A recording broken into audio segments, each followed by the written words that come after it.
All right, we're going to jump into our three-pack this morning, talk about some negotiating tactics. And I put this together last week, like Wednesday. So Oh, wow. this is going to be a surprise for me, too. It's always fun when you prepare, but then you prepare too far away. Yeah, I know. All righty, so we're going to talk about some negotiating tactics.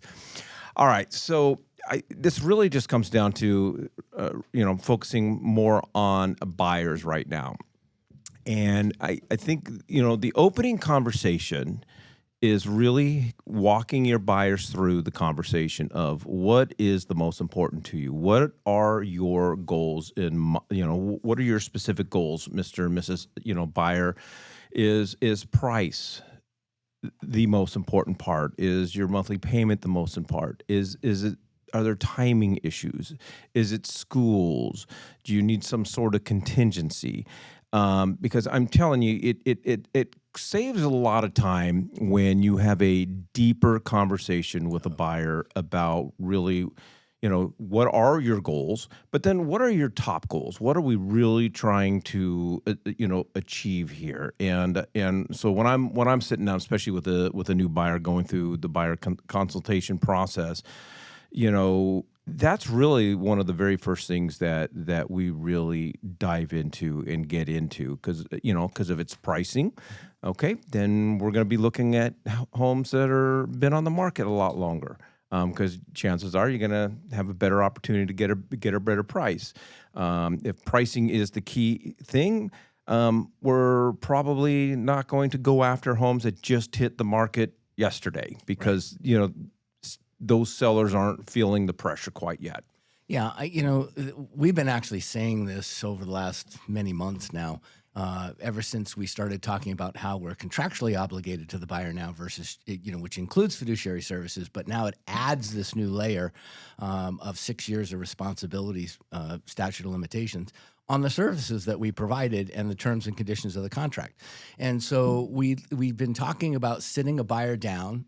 When Justin was here a couple of weeks ago, he said, yeah, send your people over to me because I want to sit there and find out from them, give them an estimated settlement sheet and find out from them, even if they have enough funds to be able to close the property. And again, once you have that data and then you look at my data and and you go in on your own and for your own subdivision that you're going to put a price in on that, and you look at the sale price, list price retention, and you look at the concessions that are being paid out, and Mike's talked about that ad nauseum for the last couple of months.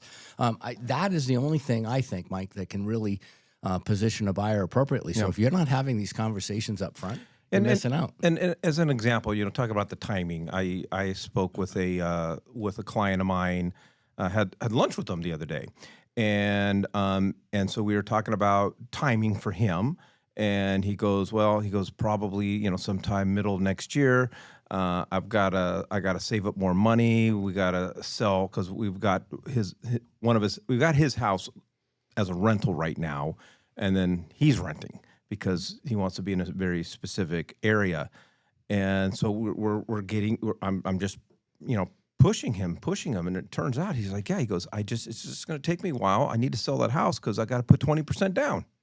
Mm-hmm. I go, well, who told you that? Yeah. Yeah. And now he's been introduced to Justin, and now we're going through the process when he realizes that we can do an FHA 3.5 or a conventional 5%. Yeah. And I think, saying negotiating tactics and then having a conversation about what your client's goals are may be counterintuitive to most new licensees, but this is negotiating 101. You need to be on the same page with the people you're working with to make sure that those types of issues aren't going to come up. Setting expectation, making sure you're on the same page so that if a deal comes up, a home comes up, and you think you're in the best place to attack, but your buyer thinks, well, I don't have 20% to put down, you're not having to go back and forth there. You're already on the same page. So that offer and that conversation is seamless, and those better expectations means better negotiating across the table.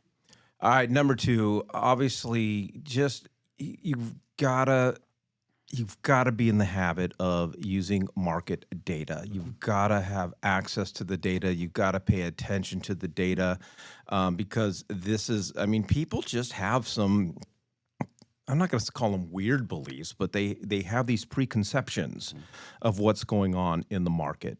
And sometimes the getting that information from, we all have young kids or grandkids. I'm just TikTok is not a news source. Okay, What? I had to say. What are you talking about? The conversations I have with my kids, like, where did you hear that? Well, it's on TikTok. I'm like, oh, okay. But you gotta leverage comps when we're talking about specific areas, and I don't know your feeling on this, Todd. I don't think we've talked about this, but when I'm comping a house, I'm not even looking at what's active. It's everything that has sold. Absolutely. In the past, we'd take a look at everything and kind of tell the story, but I'm not even looking at what's active. We're looking at what has sold, and if anything's pending or under contract, doesn't mean that you can't call the agent and be really, really nice to them and try to find out what you can. But obviously no market trends, but my clients love the neighborhood reports from RPR. I don't think RPR is the end all be all. You got to really do a lot of manipulation to really get an accurate picture in RPR as far as value. But those neighborhood reports give your clients everything that they need to know about that specific neighborhood. What's really funny is how many agents tell us that if we don't stay up on AI, we're going to be out. If we should be spending every waking moment learning about AI. No, you should be spending every waking moment learning about the data sources that you have and how to interpret your own market before you ever step into something that really is maybe for fun. But so I do somewhat still disagree with that, with not pulling current active properties, and just for this reason. It tells you the trend in the neighborhood. Neighborhoods trend at different times throughout the year. My neighborhood has a lot of snowbirds, so it's trending up right now because people are coming back. November's the big comeback month, and it'll be good until April, and then it'll shut off again. So I would say, and it doesn't have to just be that type of a neighborhood. It could be a family neighborhood, but you do need to have those because that will tell you whether or not if there is more money on the table for both the seller and the buyer. Because if the prices have gone up a little bit, that's meaning the sellers are going to have a little bit more equity and can maybe meet your buyer's concession demands if you don't ask for the discount. Right.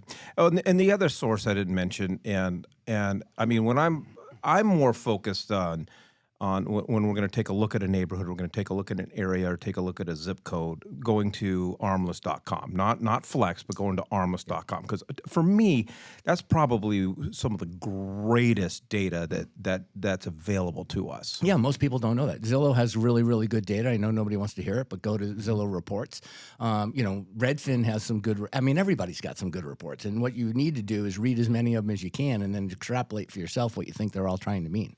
I have a handful of things to say, so I'll try to keep this quick. So you guys both just touched on it. What you're talking about is becoming an expert in the market that you're currently working in. I don't know of anyone who can be an expert of the entire city of Phoenix. You have to get hyper local. Now, you can do it dependent on your client. If you have a client that's looking in a specific area and you're going to start researching that area and you're going to become an expert in that time period, for sure. But to Todd's point, these markets are moving incredibly fast. So you know that area for that time while you're working with that buyer. The number one rule in my home, and now it's my rule with my mother, no disrespect to anyone in the baby boomer generation. I say that with no in negative connotation.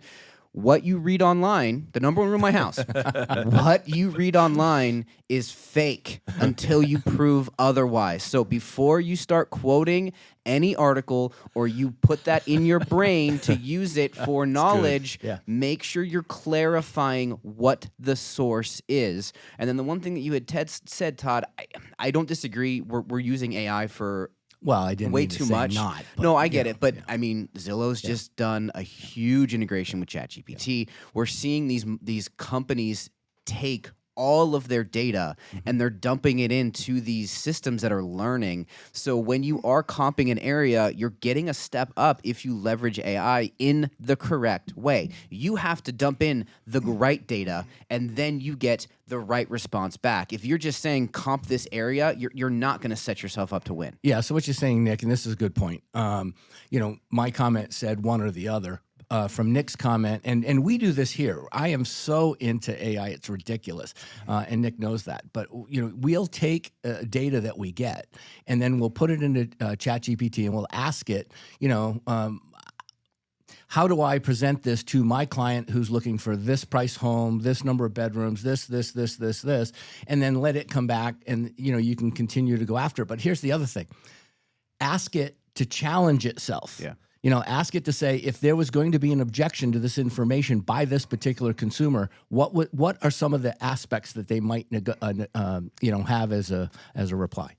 All right, and then know the other agent. I've talked about this a lot, and I'm just very, very religious about this. If we have identified a property that we are going to make a play on, I'm researching the other agent before I pick up that phone and before I start the negotiations. There is a difference between an agent that's had their license for a month as opposed to an agent that's had their license for 20 years, but that doesn't always mean anything, because I've dealt with agents that have had their license for a year and they've sold more homes than the agent of 20 years has sold in their entire career. They just activated their license last year. Yeah, so exactly. So I want to know how long that they've been in business. I want to know what brokerage they're with, because I'm not going to get into it, but we know certain brokerages provide better support and education than other brokerages.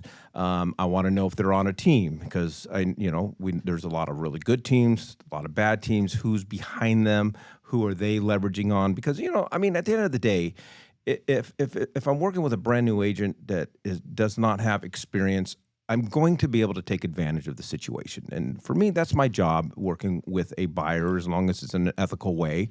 And then I'm always having that conversation. Before you make an offer, call the agent.